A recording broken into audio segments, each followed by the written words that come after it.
Welcome back, everyone, to the WDSU News Hot Seat. We are joined tonight by Brian Fair with the U.S. Marshal's Office. Thank you for being with us tonight. Thank you for having us to help us spotlight this. Of course, yes. As you mentioned, we are kind of wrapping up weekend 2 now of a really massive manhunt underway to capture the remaining inmates who are still on the run right now. And you are here because the U.S. Marshal's Office is just one of several agencies working right now to track them down. That's correct. We are not the only agency. We're not trying to say we are. State Police, Louisiana State Police has done a wonderful job so far. The Louisiana AG's office has also done an awesome job with coming behind and helping to investigate stuff that occurred to help the escape.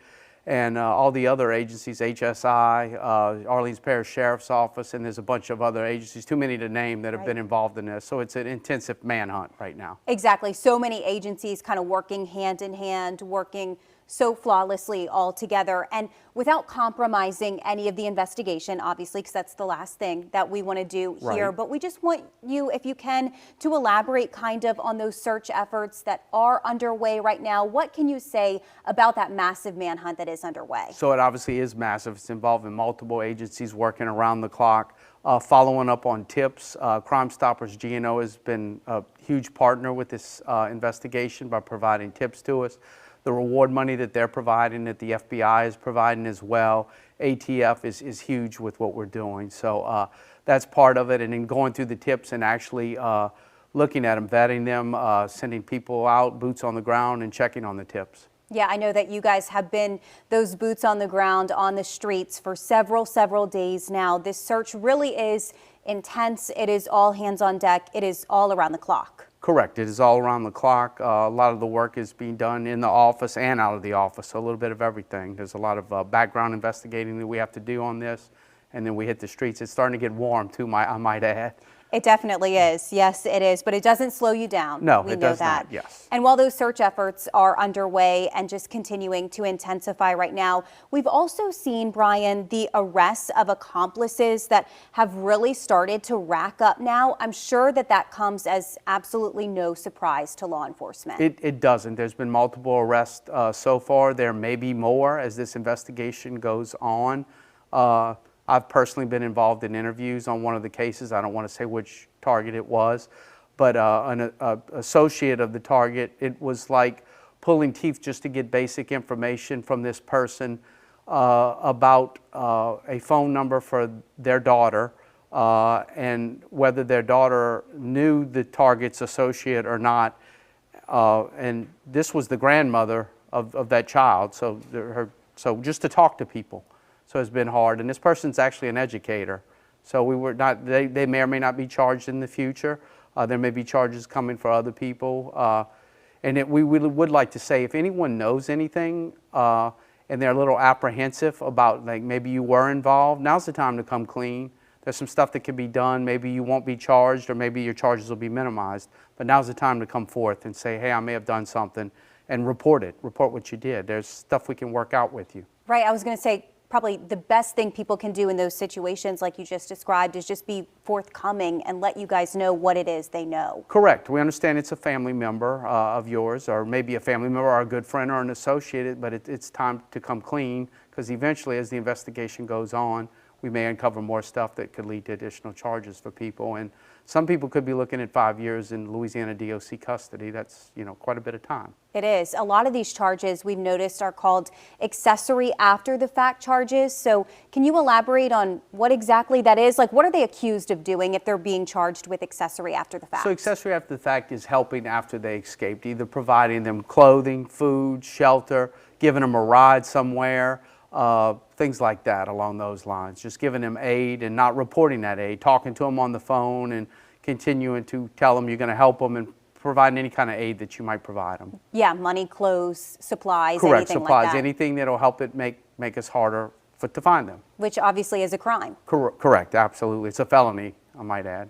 Any message that you want to pass along to people right now if they're maybe doing that and helping out an inmate right now? If you're helping, it's time for you to stop. Report what you've done, or we're going to try to make it go away. I can't promise anything, but we'll do what we can. But now's the time to stop before it's too late. These people are dangerous. Several of them are charged with murder or have murder convictions. One of them has a pending rape charge. So they're a danger to the community. They were put in Orleans Parish custody for a reason. They're supposed to be there. So they're breaking the law just by being out, and helping them is not helping the public. It's making things dangerous for everyone out there. Not only are these arrests mounting right now, but also so are the rewards. So how important are those rewards to this investigation that all of you are conducting? So the rewards are huge. I mean, it may help significantly. It could be a family member that decides to finally help just due to the reward.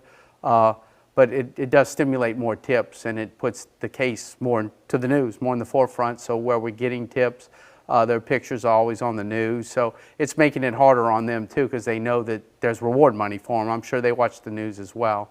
So it's a huge, yeah, it's another tool in our tool bag to use. Definitely. So you mentioned the tips. Where do tips stand right now as we are on day 10, I believe, of this manhunt? We're still getting multiple tips a day. Obviously, the first 4 or 5 days, they were coming in quite fast. It's slowed a little bit, but we're still getting quite a few tips a day that we have to vet, and look into and just investigate, which is time consuming. Exactly, it is. And then when you get those tips in, it is then all of your responsibility as law enforcement to track them all down, right? Correct, yes, absolutely, yep. What about the exposure of this case as well, Brian? We know that it has obviously been the talk of the town for the last week, plus it has also made national and international news. Does that help the case at all, too, that so many people are talking about this right now, that these inmates' pictures have just been plastered everywhere? Right, so we know, yeah, it's made international news. It is helping a lot, because when we go to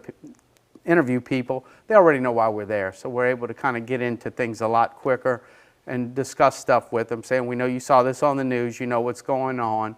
Let's get to the point and talk about what's going on. So, I mean, it's huge that it's making international news. Yes. And it's not going to go away until all 5, the remaining 5 are caught. Yeah, exposure helps, and those rewards really help as well. Correct, yes. Obviously, no one can predict what happens next, right? None of us can. You can't. Maybe going with your gut instinct right now, how swiftly do you think that officers will capture the remaining escapees? So gut instinct from doing this for quite some time. It may drag longer than this week. I hate to say that, but it's time consuming now. They've had time to be on the run. They're settled down somewhere, and they may or may not be getting help from people. So it could drag on a little longer, or we could catch all 5 this week. But gut instinct would be that it may linger on just a little bit longer. I do believe all of them will eventually be caught, but it may drag on some before all 5 are eventually caught. Yeah, I remember speaking to you earlier in the week where you said, who knows, like maybe we could get a tip in that leads to where 3 of them are right now. So you really do never know. Yeah, we don't. I mean, we think by this time they've probably all split up, but there is a chance that they are together. We're going to have to just continue to investigate and try to figure out that, but yeah. What about location-wise? Do you believe that the remaining escapees are all still in the state in Louisiana? So all I can say is that this time we have investigations going on in the metro area as well as out of state as well. So, I mean, they could have left the state. They could also still be in the metro area.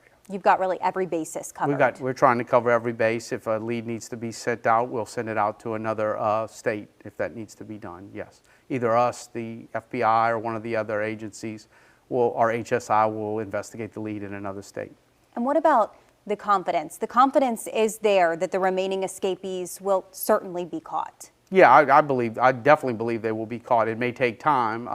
I've worked cases. I had one, and I hate to say it, it went on for a little over 5 years, but they finally slipped up and made a mistake, and they were caught in Colorado. So sometimes it's time consuming, but eventually time is on our side. They have to look over their shoulder constantly, whereas we just have to get lucky with one good tip or some information, and they're caught. All right, Brian, thank you so much. We appreciate your insight so much. Thank you. Thank you. All right, thanks.